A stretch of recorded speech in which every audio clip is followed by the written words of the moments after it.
Thank you for joining us for this webinar. This is the third in our series of webinars looking at issues around land use. And in this webinar, we'll be looking at land use and the environment, getting the balance right, and really looking at some of the environmental goods and services that we demand from land. We've got three presenters this morning, John Finn, who will be talking about biodiversity, Julia Bondi, who will be talking about soil quality and in particular carbon sequestration in soils, and then Dara O'Houlihan, who will be talking particularly about water quality. We'll have the three presentations, and then after the three presenters have finished, we will have a Q&A session. So if you could use the Q&A at the bottom of the screen. At the end, I'll ask the presenters to answer some of the questions. We probably won't have time for all of them, but some of the questions that you've sent in, and we will try and deal with all of the other questions afterwards and put them up on the web with the presentations for today.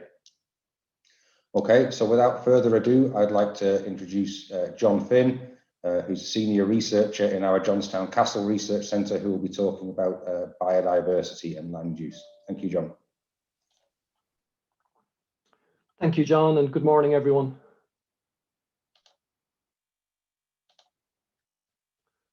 Okay, as I said, good morning. There's many types of land use in Ireland, and this morning, I'd just like to spend some time looking at how these deliver biodiversity to greater or lesser degrees. So in 2019, the Irish government declared climate and biodiversity emergency, reflecting widespread declines in biodiversity, both globally, but also in Ireland. And these have been well documented in the popular media, and of course have had a lot of evidence support in this through research for many years. These widespread declines in biodiversity and other environmental issues featured very, very prominently in the recent EU Farm to Fork and the EU biodiversity strategies, with very, very strong commitments to reversing these biodiversity declines and restoring the ecosystem services that are dependent upon biodiversity. John, if I could just interrupt you there, I can't actually see your presentation. Have you started sharing your screen yet? Ah, I thought I did. Apologies. What is going on? Okay, is that better? Yes, thanks. Okay, apologies. And thanks for the warning. So these declines, the good news is that these declines can be reversed, and we have a lot of research showing how these declines can be prevented in the first place in harmony with agricultural practice, but also how restoration can be implemented. And restoration is a very strong focus of the Farm to Fork and biodiversity strategies, reflecting the acknowledgement of a very strong decline, but also a commitment to invest in and support and also strengthen the governance about how restoration of biodiversity and associated ecosystem services can be achieved. So this morning, what I want to do is give an overview of some of the Teagasc research that has looked at the quantity of habitats, but also the ecological quality of habitats, which very often gets less attention. And finish with an introduction to results-based payments, which some Teagasc research in collaboration with many others has been focusing on in recent years and seems to be a very promising avenue to look at improvements and restoration of the quality of habitats. So as you can see from these images here, we've got very different types of landscapes and habitat types across the island of Ireland. And these range from this top image here from really high nature value farmland. This is from the Shannon Callows, with very, very high levels of species richness of plants and insects and lots of rare birds. We can then see in the next picture an example of medium nature value farmland, which has got quite intensive agricultural practices, that maybe not the most intensive, but quite a lot of farmland habitats distributed within that farming system. And then on the bottom left here, we've got an example of a very intensive farming system where there's clearly a lot less space for nature. Now, we know that there's this distribution of different types of farming systems and habitats across the country, but in terms of quantifying these, that would be quite important to get a sense of the relative distribution of nature value and the space for nature that's allocated across different land use types. So I want to address this question about the quantity of farmland habitats and where these different types of habitats may be occurring. So on the top, we've got one end of the spectrum, which reflects a very high nature value farmland. And this example here is, again, a very intensive system with relatively low nature value in comparison. So some of our recent work on this has been looking at the relative distribution of these high nature value farming types and low nature value farming types. With this national map here at the electoral district scale, so each of these electoral districts is colored, and the dark green color indicates the highest likelihood of high nature value farmland. So this is farming systems dominated by habitats of a similar semi-natural habitat area, something like this. And the blue areas represent areas that are more likely to be dominated by intensive farming systems or less likely to have high nature value farmland. So this is quite interesting from a number of points of view. So the first thing to note is that we see that quite a large proportion of the country is actually dominated by high nature value farmland. Or this work indicates, between 30 and 40% at least is covered by high nature value farmland. The second thing to note is that a lot of this high nature value farmland occurs outside of protected areas. So areas covered by Natura 2000 under the Habitats Directive and the Birds Directive, for example, this distribution of high nature value farmland, these dark green areas, a lot of it occurs outside of protected areas. I think another feature that's interesting is that the differences that we see across the countryside illustrated in this map is that it explains why one-size solutions can't fit all. We have such a heterogeneity and a difference in farming systems and levels of nature value across the countryside that it would be impossible for a one-size-fits-all approach to work. And we see that this is explained when we think about the targets for these kinds of high nature value farming systems are to maintain their high ecological condition or improve from a medium to a high ecological condition. Whereas in farming systems like this, we also have different targets which are more aimed at retaining the existing habitats, improving degraded habitat that might be on the farm, creating habitats where necessary, but never on existing habitats. This is quite important when we come to the EU proposed target of 10% high diversity landscape features.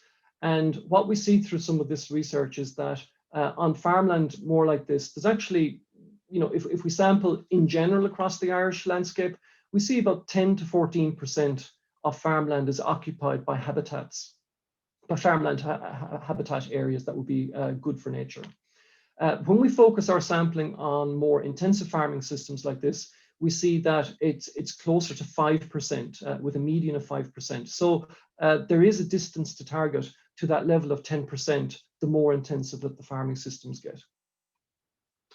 So moving on from this focus on the quantity of habitats is what's very important is the quality of habitats. So what do we mean by quality of habitats?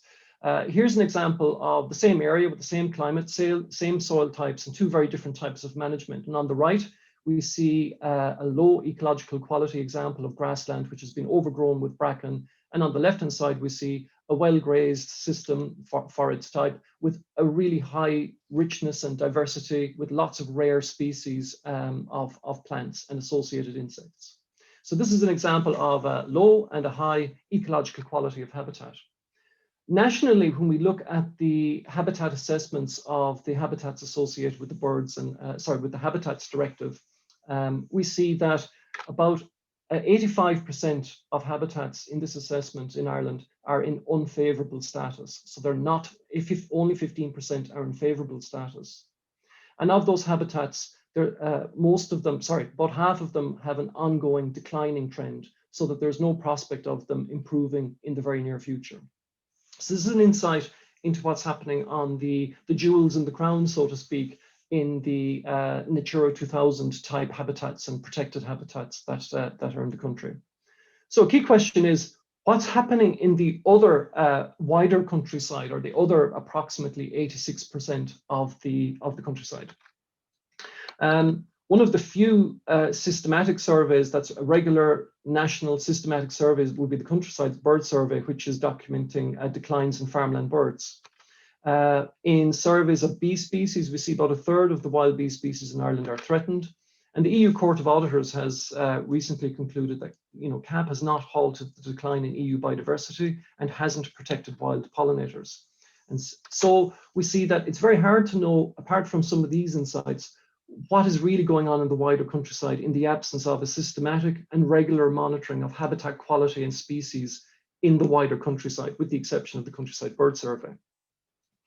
So to try and account for this, we've been conducting dedicated surveys that consider habitats. And I just want to talk about these for a moment with two of the more frequent habitats that we see in our surveys of more intensive farming systems. So here's an example of a low quality hedgerow with a minimal field margin beside it, a very tightly cropped, short, narrow hedgerow with very low species diversity of trees and shrubs and ground flora.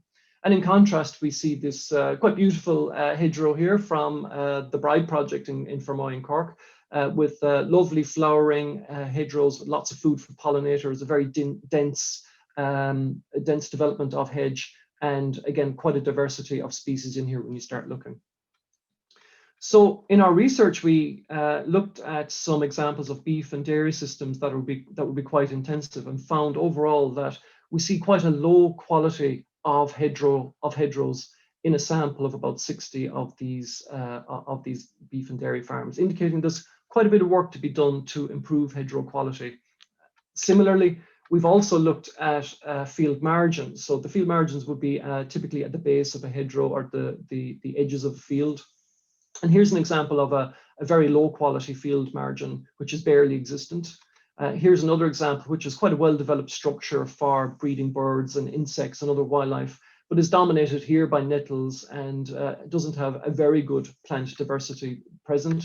And here's an excellent example of a field margin with some clear wildflowers evident. So when we look at, so again, looking at the same survey by Julie Larkin from Teagasc Research, we see across 5 categories of quality that, they tend to be in the middle to low end of the bracket. Although an interesting feature of this is that there's clearly potential for improvement. These field margins aren't especially protected by any policies or regulations. So there is already quite a rump here of the very good quality field margins, which has been done voluntarily by farmers. And with a small nudge, one could see field margin quality in this area being shifted to a higher state. So again, these are one of the few insights that we have from surveying of habitat quality. A real challenge in the last, since agri-environment schemes have been developed, which aimed to protect biodiversity amongst other objectives, has been how to achieve improvements in habitat quality. There's been a very large focus on habitat quantity, but what's clear is that when we really want to achieve the protection of rare species, the conservation of species richness and diversity, they simply haven't worked as well as they should have. And in response to this, we've been looking at alternative approaches with several research colleagues.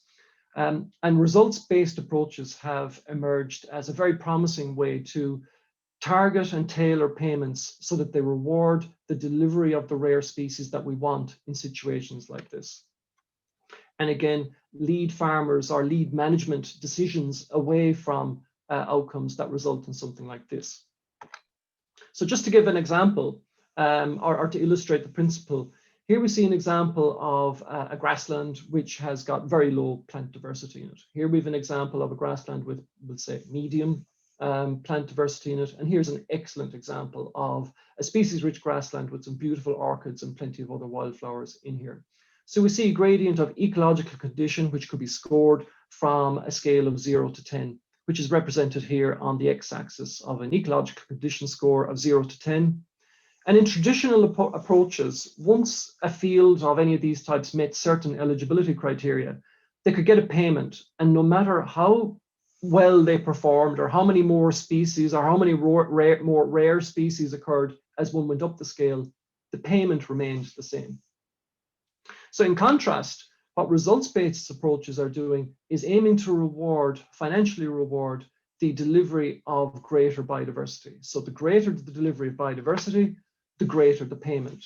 So this has a number of really interesting consequences, where it means that farmers who are already delivering this high level of biodiversity, which would be at this stage, are rewarded for their traditional management. Even though they've done nothing new, they're rewarded immediately for always having done or implemented practices that deliver this high level. It also incentivizes farmers who might be at this point or lower to go up the scale and improve. And it also incentivizes those farmers and management of fields that will be in the middle stage here to push up to achieve the high stage. So this is a really promising, and in trial projects, projects, and now programs, we see this being quite effective in achieving the desired result in a way that we haven't seen from many, many other approaches in recent years. So just to give a celebrated example from the Burn project, where prior to introducing a results-based approach, there was a lot of challenges in achieving high ecological condition, achieving the attainment of fields that had the target levels of rare species and species that indicate high ecological condition. So that ecological condition is indicated here on a scale of 0 to 10, with the fields in 10 up here being those ones with the maximum number of, for example, orchid-rich grasslands. And what we see over time, from 2010 to 2018, as the payments are geared more and more towards delivering and pushing field management so that it attains a score of 10 and rewarding this financially, we see that the occurrence and incidence of lower scoring fields has declined, and the occurrence of higher scoring fields, which is biodiversity, has increased. And again, this is quite a celebrated example showing how results-based payments coupled with effective supports and advice can be really effective. So last slide. So very quickly, so the CAP is the single largest biodiversity conservation budget that is available and will be instrumental in supporting farmers as really the first responders to the future protection and restoration of biodiversity. Thinking further about this, the next challenge will be to scale up further the results-based approaches for the delivery of biodiversity and ecosystem services. And we're already getting insights into that from, example, the Pearl Mussel project and the Hen Harrier program. There's a need for improved monitoring of the state of biodiversity outside of the protected areas and to extend beyond birds and focus more on, in addition to birds, habitats and other taxa. What's really interesting and what's curious to see how it'll emerge over the next few years is how the integration of biodiversity will happen into wider sustainability assessment. So we're attempting to do this by introducing habitat mapping on a trial basis into the National Farm Survey, but this may also extend further into other assurance schemes and public-private partnerships. A really important issue is that reputation and credibility are very sensitive to biodiversity and wildlife issues. And what we see, even though I focused today very much on what is happening on Irish farmland and the management outcomes of local farm-scale management, we also need to keep an eye on the embedded biodiversity impacts associated with imported feed, so that the biodiversity impact of soy and protein imported from tropical and biodiversity hotspots is a key issue, and the EU is also having a keen eye on this. Okay, so thank you very much for your attention. Thanks, John.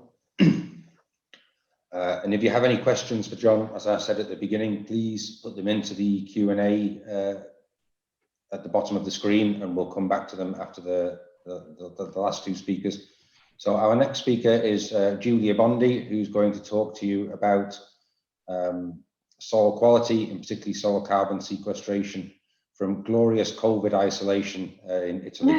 Explains why Julia is stuck in a small apartment. Thanks, Julia.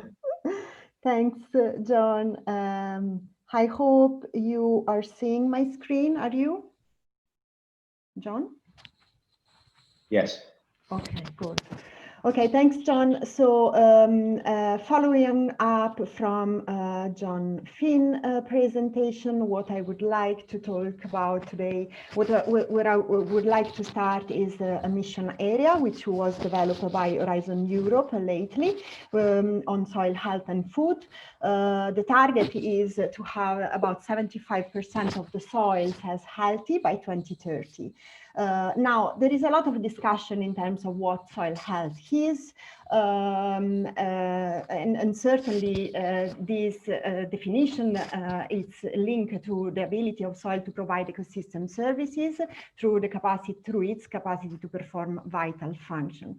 Now, the concept of the 5 aggregated function is well described here. You have primary productivity, which is an important function in an agricultural system. You also have nutrient cycling, which is another important one, water regulation and purification, carbon sequestration that we are talking about it in a second, habitat for biodiversity is also another important one. Whole soils have the capacity to perform all functions simultaneously, but the capacity of soil to perform each of these 5 soil functions depend on land use and soil type. So if I push the system to the intensification of one function, this might result with the suppression of another one. So what we really want to have is all these functions in balance. Now, carbon storage and cycling is a central function to consider a soil as a healthy soil. Soil organic matter contains about 50% of carbon, and it's a crucial source of life in Earth. It's important because it's an important source of nutrients, keeps the phosphorus available, increase the physical structure and the aggregate stability, contributes to hold water, and many other really important things. Now, it's also important to understand how carbon is distributed in our soil. So if you look at these 2 figures, you can see that almost the double of the carbon that you have into the atmosphere is actually stored in the first meter of soil. So this gives you an idea on how important is this pool to sequester carbon. However, globally, we know that there is a lot of emission coming back into the atmosphere from the soil, and this is happening for many reasons. So we all have a really big responsibility to understand how to reduce this emission. In Ireland, the overall emission is about 62.7 megaton of CO2 equivalent, but the most important information from here is that more than 35% of these greenhouse gases emissions are coming from agriculture. So as I said before, as scientists, agricultural scientists, but also land users, we have a big responsibility, okay? A lot of work has been done in the past. Teagasc researchers have been developing a framework for climate smart land management, and they started looking at it and asking themselves some questions. First of all, where is the carbon stored in our soil? And our carbon is mainly in the peats. The peaty soil cover about 20–25% of our landscape, but they are storing more than 53% of the carbon that we have in Ireland. So it's a huge store which needs maintenance. Some of those peats have been artificially drained in the past, and when they measured the emission factor coming from those peats, they actually realized that was enormous, and they are still emitting carbon in the atmosphere nowadays. So those peats are actually representing hotspots which need a proper remediation. The second thing that we're looking about was sensitive soil. So a lot of sites or a lot of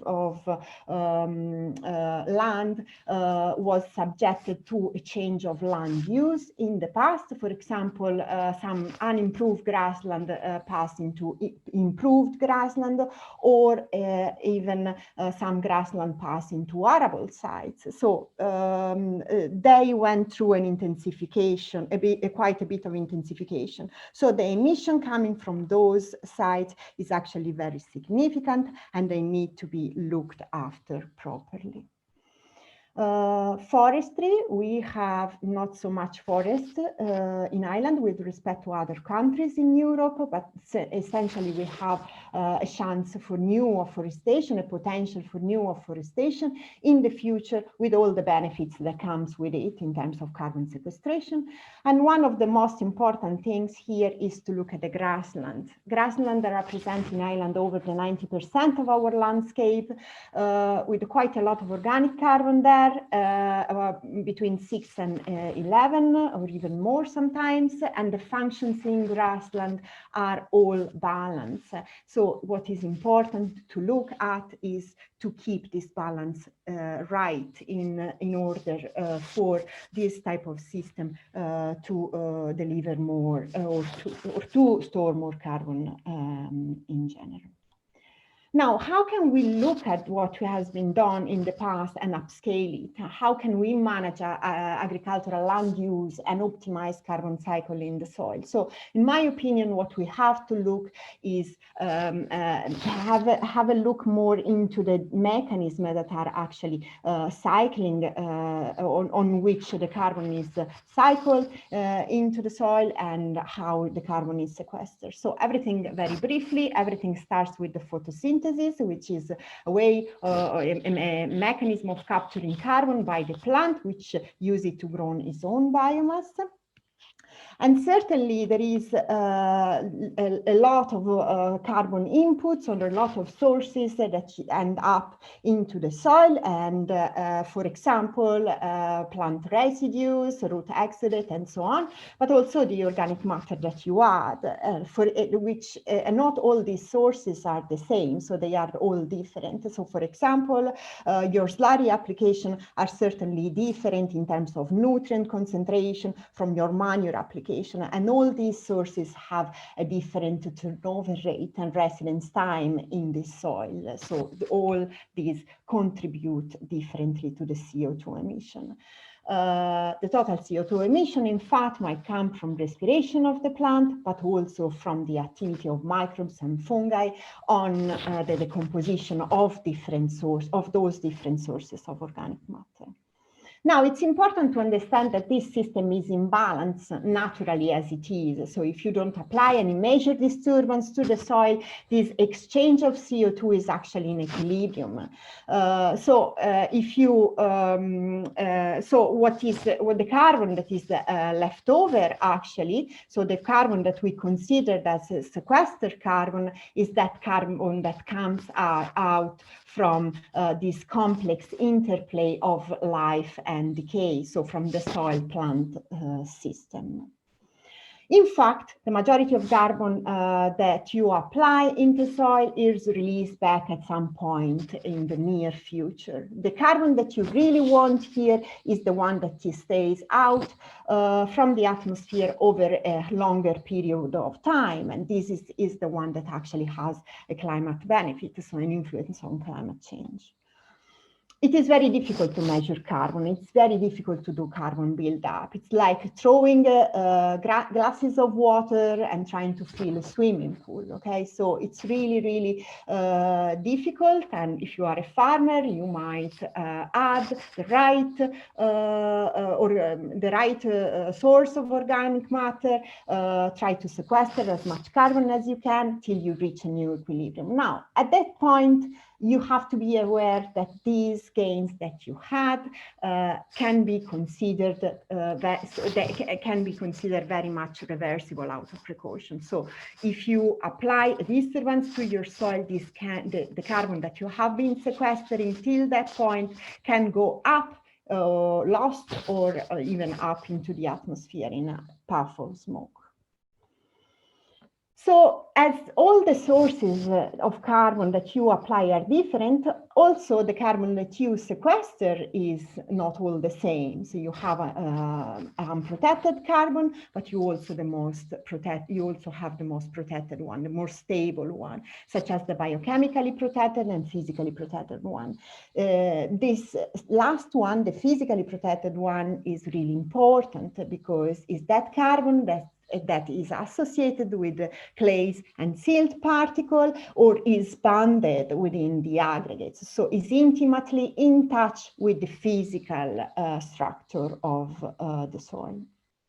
Now, here is where management comes into the picture. So if you apply wrong management, for example, increasing machinery weight or extending your grazing, you can create disturbance to the soil.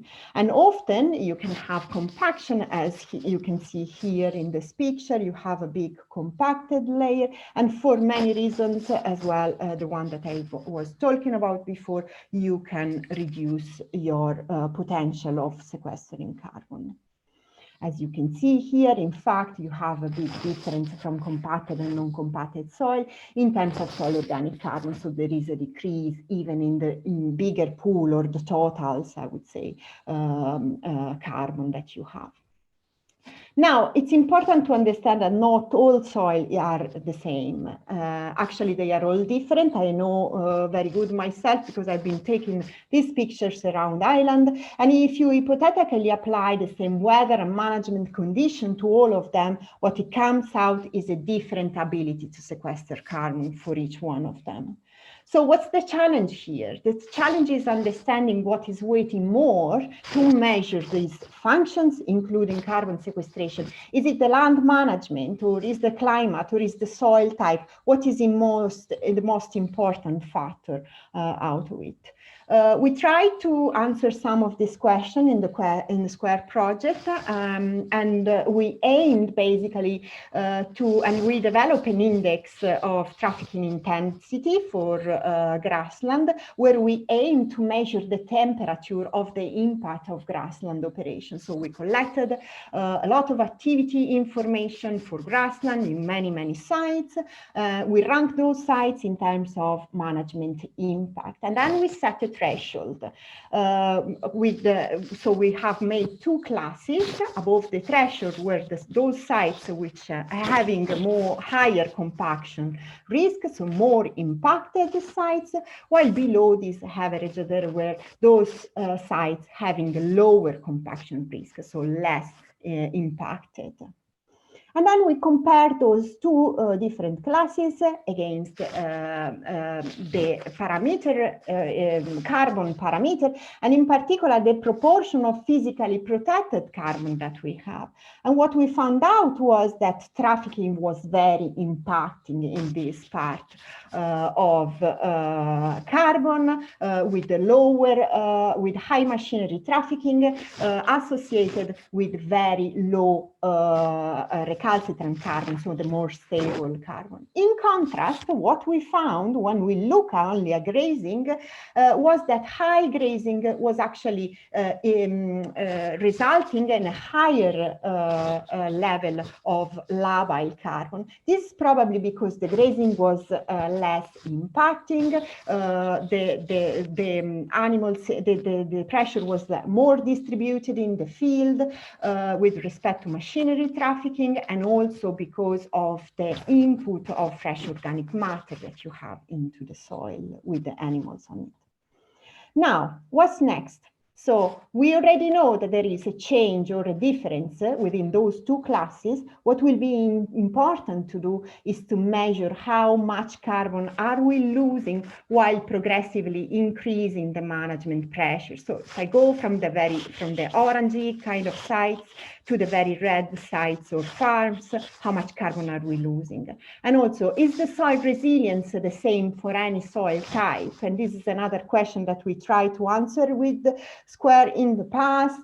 We have been comparing drainage classes, but we want to bring those results forward to understand if really there is a difference in terms of soil types.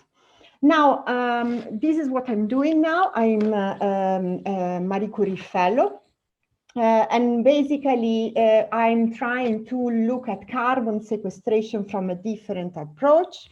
And I'm using isotope experiment. As you know, as I said before, the buildup of carbon, it's very slow. So we kind of using new technologies to understand better and in a faster way the fate and the dynamics and the trends of nutrients into the soil. So what I'm doing is I'm applying different sources of carbon, heavily labeled with isotopes, such as plant residues or different sludges, and then I will be tracking this carbon in different compartments, in the air, in the plant, and in the chemical fraction, including the microbes, so with the microbial biomass carbon, and also ultimately in the physical fraction, so to understand which is the best, the most important stable one, and how much is it in terms of different soil types.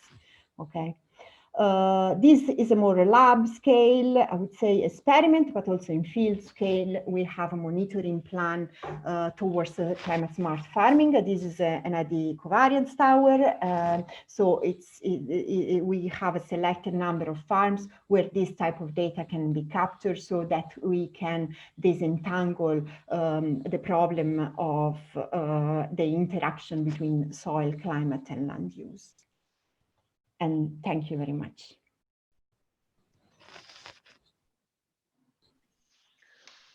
Okay, thanks, Julia. I forgot to give you your 1 minute warning because I was busy listening to you.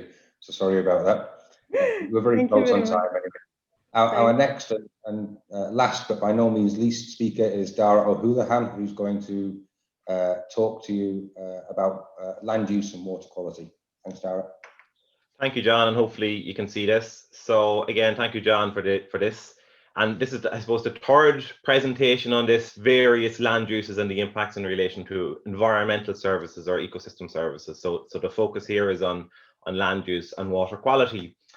And as an introduction, we're familiar that water quality is declining in Ireland. The most recent report up until yesterday, the report by the EPA on water quality in Ireland from 2013 to 2018 has highlighted that there's been a decline in the status or the quality of our waters for decades, but we're also seeing a steady decline even in more recent iterations of these assessments.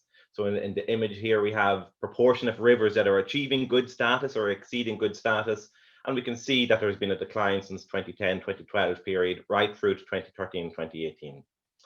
As a result of this, it's likely that we're going to fail to reach the objectives of the Water Framework Directive, so EU legislation in relation to water quality, which stipulates that all water bodies must achieve good status by 2027. And currently, for example, for our rivers, we're seeing we're at about 55-57% achieving this. So we're still a good bit away, even though this legislation is being implemented. And again, we're familiar with the drivers of this decline, and the most significant drivers of decline in water quality include nutrients, for example, such as nitrogen and phosphorus, making their way from land into the water body and influencing the ecosystem or the aquatic ecosystem. And we're also familiar that sediment, for example, is also a significant stressor in relation, or a significant pressure on our water quality, even though less is known in relation to sediment, and there's ongoing research in relation to this. So these are the biggest drivers in relation to the impact on our water quality. So land use and water quality are interacting and integrated with one another.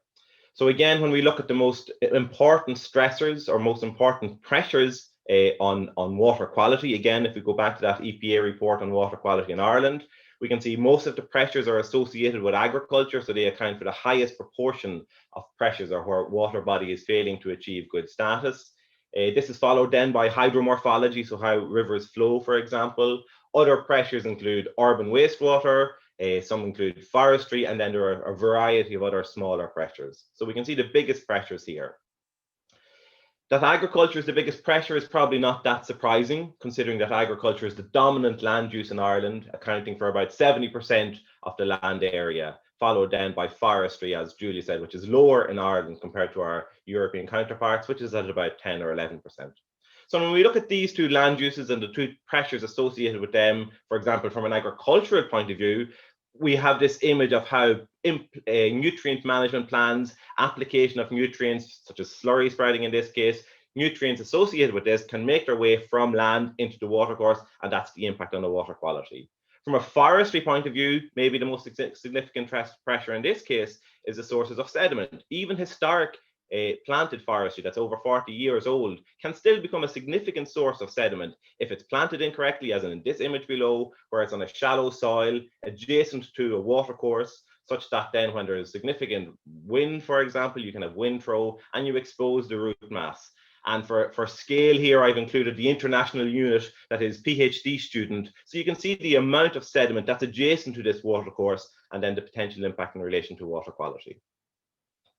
But it's important to remember that all land use can impact water quality, be it positively or negatively, and all water is associated with land use at some stage. So whilst much of our focus is in relation to in-field activity, in relation to nutrient management, in relation to stocking density, in relation to grazing platforms, for example, and the negative impact they can have in relation to water quality, we often forget or ignore some of the other agricultural habitats or agricultural land uses and the potential mitigation they have in relation to preventing nutrients and sediment and pesticides and pollutants from making their way from the land into the watercourse. So we need to start focusing more on these integrated sustainable food production systems. So John highlighted this earlier in relation to the farm to fork strategy, which was presented this year. And that was for the first time with integrated production systems and production recommendations and production strategies with ecosystem services, with water quality, for example, with biodiversity, as John highlighted, and with carbon storage, as Julie was speaking of. So what does this look like at a practical or at a land scale or at a farm scale, the various land uses and ecosystem services? So here we have a representative farm down in West Cork. There's a variety of different habitats within this farm and a variety of different ecosystem services associated with these habitats. So the dominant habitat in this case is improved grassland, which is very effective as a food producing service and very effectively produces grass to produce meat or to produce milk. The second habitat we have here is arable crop, again, a food producing service. And for example, a third element here, we have a small plot of coniferous plantation, which is a fiber producing service, but also some carbon sequestration potential. So these food producing habitats are very effective at producing food, but they are less effective at producing associated ecosystem services. But also within this farm, we have other habitats present that are multifunctional and have multifunctional benefits in relation to biodiversity, as for our hedgerows, as John highlighted, in relation to riparian margins, in relation to drainage ditches, which support food producing services, but also have benefits for water quality and biodiversity. And all the other habitats, natural grasslands, grassy margins, woodlands, scrublands, all of which have multifunctional benefits. But it's also important that many of these habitats, even though we focus on them from a biodiversity point of view or a carbon storage point of view, also have benefits from a water quality point of view. So hedgerows are very good for pollinators, but from a biodiversity or from a water quality point of view, the density of landscape features such as hedgerows and the small field size we have in Ireland has resulted in our agricultural systems or our agricultural catchments exporting less sediment into a water body than our European counterparts. Likewise, let's say our riparian margins are very good from a biodiversity point of view, but then equally they are beneficial from a water quality as they act as a barrier preventing sediment or nutrient or phosphorus from making its way into the watercourse. And then you have other habitats that can have positive or negative impacts. So we know, for example, drainage ditches can become a significant source of sediment. The banks of drainage ditches can become exposed and give it a ready source of sediment. We also know from Teagasc studies that drainage ditches can become a connection pathway between a source of sediment and the receiving water bodies. But then on the flip side, if managed appropriately, these drainage ditches can become sediment sinks and preventing sediment from making its way into the watercourse. So how do we value these ecosystem services? So the market values production services such as food or fiber. But policy also values these ecosystem services differently. So at the top, we have hedgerows, riparian margins, and drainage ditches that are currently valued under policy. Policy protects these habitats. There are incentives to retain them under single farm payment, and there are penalties for their removal. So these are the top level, the highest level of policy protection. Then we have optional habitats. There's an option to retain them under an agri-environment scheme or an ecological focus area, even though they are just as beneficial from biodiversity and water quality as the top group of habitats. And then we have our third group, things such as grassy margins, woodland, scrubland, pond, which are undervalued. There's no incentive for landowners to retain them under Pillar 1 or Pillar 2 of the Common Agricultural Policy. So therefore, where they are being kept, it's despite policy as opposed to because of policy. So how does this influence, how does the policy valuation of habitats influence their presence within the landscape? So the Farm Eco study compared an intensity gradient of agricultural systems from intensive to intermediate to extensive. And we can see, as John said, intensive catchments have less habitats than our more extensive farmland, even though we're still higher than our European counterparts. But what's more interesting in this case is when we look at the proportion of valued habitats across these intensity gradients. There's the same, more or less, proportion of valued habitats on our intensive, on our intermediate, and our extensive. So that's the dark green color here. When we look at our optional habitats, now they're declining in our intensive, there's less in our intermediate and our extensive, and our undervalued, again, are present despite policy, but they're only present in large proportions on our extensive systems. And the danger here is that they may become lost or they become damaged because of production or intensification on one side or abandonment on the other side. So improving the delivery of ecosystem services depends on the retention of these multifunctional habitats that are beneficial for water quality and for other ecosystem services. What about the quality of habitat? Well, again, John highlighted how you improve the quality of habitat has a potential to deliver more biodiversity, but it also has potential to deliver more ecosystem services for water quality, for example. And currently, policy hasn't really focused on improving the quality of these habitats. So this riparian margin, as stipulated under Pillar 1 of our Common Agricultural Policy, is valued as highly as this riparian margin, which is protected under Pillar 1 of the Common Agricultural Policy, even though the bottom image obviously supports more biodiversity and has greater ecological benefits from a water quality point of view as well. Again, we're seeing opportunities such as the Pearl Mussel project, where they're incentivizing landowners to retain and improve the quality of terrestrial habitats such that they can then have a benefit in relation to the aquatic habitat. So on the left-hand side of this watercourse, we're seeing a well-developed habitat that's being retained and that there's very little exposed soil, for example, or exposed bank, whereas on the right-hand side, the cursor isn't working, on the right-hand side, we can see areas of poaching, we can see areas of exposed soil, so this would score less highly than the one on the left-hand side. So we can improve the quality of habitats. We can also improve the design of and management of riparian habitats, for example. And again, Ireland has been conservative when it comes to riparian buffer design. We have implemented linear, narrow buffer strips, typically. And again, this is going back to the one-size-fits-all, which has benefits for biodiversity and water quality and carbon storage, and is relatively easy to administer, for example. But it doesn't take into account different land uses and how different land uses function, or it doesn't take into account different pollutants and how different pollutants travel, be it overland or subsurface or in the wind, for example, and how a riparian margin can implement that. Nor does it take into account soil type. And again, the soil type can influence the type of sources or the type of pressures or pollutants that are present and how they can travel over ground. So again, the Smarter Buffers project is looking at exploring how different riparian managements can compare. So on the left-hand side of the stream, we have our narrow buffer, whereas on the right-hand side, we have a very wide buffer. But width of buffer isn't everything. There are other factors, as I said, that can influence the performance of the delivery of ecosystem service, such as the difference between vegetation type. So trees or woody vegetation are better at intercepting certain types of pollutants compared to grassy vegetation. So now that we've focused on retention of habitats and the role that multifunctional habitats can play, and looking at how we could improve the quality of habitats to improve the performance and delivery of ecosystem services, what about targeting of habitats?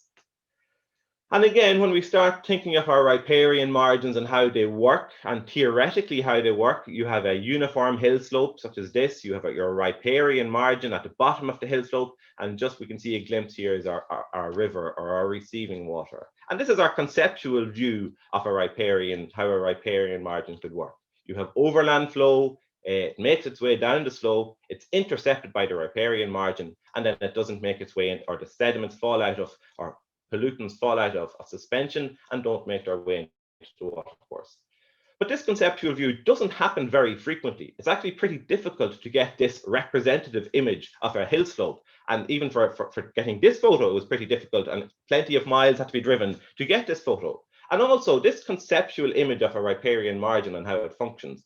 How does it survive, or how does it focus on systems like this, where you have significant hill slopes, or where you have areas of converging and diverging flow, as we see by these arrows, such that this area you have converging flow, so your riparian buffer could get inundated because of the volume of water and load associated with this, whereas your other part of your riparian margin mightn't be involved in any buffering capacity at all, because it's not intercepting any water, because it's not being subjected to any overland flow, for example. So targeting of habitats can improve the performance or increase the delivery of ecosystem services. And again, we're fortunate in Ireland that significant work is being undertaken in this in relation to targeting of habitats or targeting of mitigation measures to improve the delivery of an ecosystem service. So for example, the Diffuse Tools project is looking at this, where you can layer different layers of spatial or GIS information in relation to flow, for example, as we're seeing by these flow lines. And then you can overlay layers in relation to pollutant types or sources of pollutants or critical source areas, such that by overlaying the two layers, and I've simplified this greatly, but there are a lot of other elements involved in the Diffuse Tools outputs, you can then start seeing, well, at this blue point, this is where the delivery zone or the most important area is from a mitigation point of view, because you have flow, but you also have a source of nutrients there as well. So by targeting our mitigation measures, thank you, John, by targeting our mitigation measures to this area, you're most likely to have an improvement in relation to your water quality as your ecosystem service. So to recap, we can improve the delivery of ecosystem services, be it water quality, be it biodiversity, or be it carbon storage, through the retention of existing habitats, even habitats that are ineligible, for example, currently under CAP or currently under Pillar 1, such as ponds, which have been highlighted in the EU biodiversity strategy for the role they play for biodiversity and water quality. We can improve the quality of existing habitats. If we have an existing habitat, then we should start trying to improve the quality, such along the lines of a results-based approach, as John was saying, to incentivize landowners to improve the delivery of an ecosystem service. We can look at alternative design and management of different mitigation measures, or of different land uses, or of different habitats, again, depending on the source, depending on the pollutant, and depending on the receiving waters. And then we can look at improving the targeting of these habitats relative to the putting the right measure in the right place, be it for carbon storage, as Julia was speaking of, or be it for biodiversity, as John mentioned, but also from a water quality point of view, such that you're putting the right measure in the right place to improve the delivery of water quality as an ecosystem service. Thank you.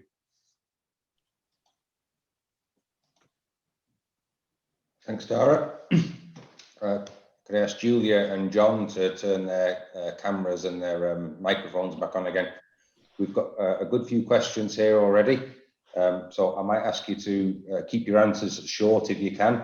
And for anyone out there watching, feel free to continue to add questions, and we'll try to deal with as many as we can in the next few minutes. So there's a question here with regard to re-wetting bogs. How can you prevent and guarantee that no peat slides will occur? I come from an area where a moving bog wiped out entire families, and still in the memory of local people. It would be difficult to get these people to re-wet their bogs without proper controls. I don't know which of you wants to deal with that. John's nodding his head, so maybe I'll pick on you, John. It's well outside my expertise. I guess I'm nodding my head in recognizing that this has happened recently, and in the past. I come from an area where that happened long ago as well.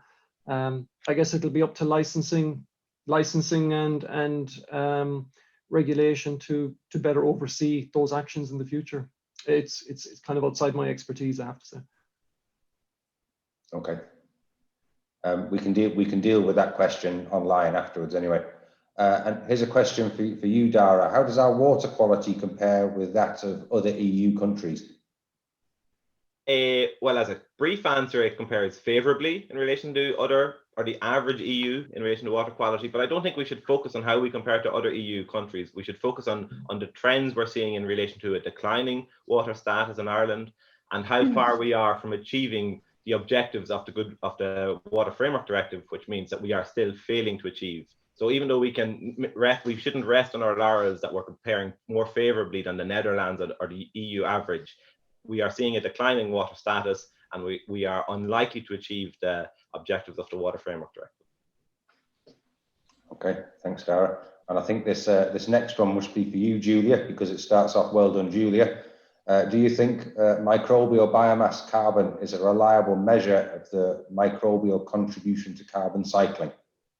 Well, it's quite a funny measure actually, because it's really related to the carbon that microbes have in their own cells. So it's true that there is a lot of talking about this, but certainly when you're, as in my case, when you are applying or tracing the isotopes or tracing the carbon into the carbon cycle, as the microbes are so linked to the carbon cycle, I think this is a measure that needs to be done, certainly. Okay, thank you. And it's back to you, Dara. In terms of pressures on water quality, what are your thoughts on direct runoff from farmyards and outwintering of livestock? So there's two different issues there. Direct runoff can potentially be a problem. You've got a source area, so if the runoff also has a connection between the farmyard and the watercourse, then you can have a potential problem. But there's significant efforts being undertaken, for example, through the ASAP program and through other programs to address some of this relatively low-hanging fruit in relation to direct runoff. Similarly, in relation to outwintering of animals, again, it can create a source of sediment, but there has to be a pathway from that sediment to make it into the watercourse. So if there isn't a pathway for this poached soil, for example, if that's the case, then it's not a significant problem from a water quality point of view. But if there is a pathway linking the animal outwintering and the watercourse, then it could become a challenge. Okay, thank you. And there's a few here for you, John, which I think you might have answered online, but I'm not sure that everyone can see the answers online. So there's one here, which is, who is practicing biodiversity conservation activities to get the payment? Is it individual farmers, or are there community groups or units? Yes, so the general structure of the CAP payments is that they're directed at individual farmers for agri-environment scheme participation, for example, which would be the most prominent. However, there is a lot more interest and some really impressive examples abroad, in particular, of collective agreements where it's recognized that landscape scale processes or landscape scale participation is needed. If you think about a landscape with 150 farmers, well, if there's only one farmer participating in a biodiversity measure, well, it ain't going to have much of an impact if it's only one of 150. So these collective agreements are beginning to reward and give, essentially, you could argue it's a results-based payment, that if the participation target, where from a biodiversity point of view or any other ecosystem service, you say you would need at least a third or half of the farmers in that landscape to participate to achieve the desired effect, well, then there's an added bonus for achieving that kind of collective agreement. Okay, thank you. And here's another question here, and I might just broaden it out a bit, because I think Dara mentioned something in relation to this. Dara mentioned, linear buffers, and they're relatively easy to administer. So here's a question, I guess, related to that. How do you define the level of biodiversity? So whilst this is focused on you, John, on this 0 to 10 scale on a farm or on the acreage within the farm, can you rely on farmers to evaluate it, or are we going to have to employ an army of people to evaluate the quality of these habitats and perhaps to target these habitats? John, you might go first. And Dara, I guess is that to me? Yeah, to you, and then Dara can. So I guess there's two bits. There's how do we define the 0 to 10 scale, and then how do we evaluate that? So the 0 to 10 scale is very much dependent on what is the objective that is being presented, and then it's about, well, what are the scoring criteria that reflect different degrees of attainment of that objective. And we have a book about this. So there are several case studies from Ireland, and really these Irish case studies are leading examples of the implementation of results-based approaches for biodiversity. So I can circulate the link, and anybody who follows me on Twitter can see me touting that book, which is a free download from the Teagasc website. So that clearly indicates the different objectives and how different people have approached the definition of that 0 to 10 scale. And one of the real benefits of the results-based approach is that it forces you at the design stage to carefully think about what are the criteria that reflect 0, 3, 7, 10. How do you define them? How do you design indicators that can be measured by whomever? I'll come to that in a second. And that level of thinking and objective setting and thought about implementation and monitoring is exactly what the European Court of Auditors has been criticizing agri-environment schemes in the past for. And the results-based approach really, it incorporates all of that thinking from the get-go. You could argue it's one of the design features of results-based approaches. That is, it makes it not as easy, but that is the price for being effective by the look of things. In terms of evaluation, I don't know, Dara, do you want to take the evaluation bit? Yeah, And so I whether think it's farmers or experts. Well, again, you can devise strategies to suit both, but I think the most effective way is to develop rapid assessment tools that anybody with a small level of training can implement this rapid assessment approach based on easy indicators, be it for biodiversity, be it for carbon storage, or be it for water quality.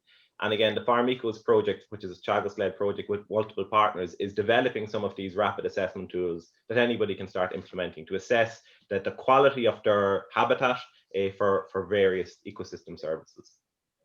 There are other kind of blended approaches where people have been looking at farmers' self-evaluations, and the farmers tend to be more critical of their performance than the project team members or ecologists who come in.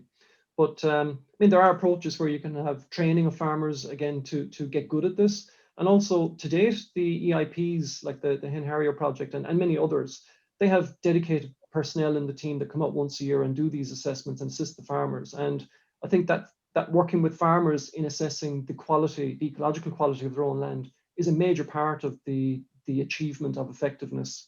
And you could imagine a situation, and it'd be worth trialing, where the farmer's role is dominant in assessing, and you can imagine a spot check then by the evaluators. And this has been done, I think, in some projects to check that they're on the right track and how they evaluate themselves. And just, can I follow up? I know this is a long answer, John, but again, it also, there's a very important role for landowners in relation to the targeting of measures. So we highlighted how the diffuse tools is using spatial data to influence or to inform where potential sources of flow and sources of nutrients. But a landowner knows his land better than spatial information frequently. So if they know where there is an area or source making its way into a watercourse, they can then inform the targeting of the most appropriate measure to that area.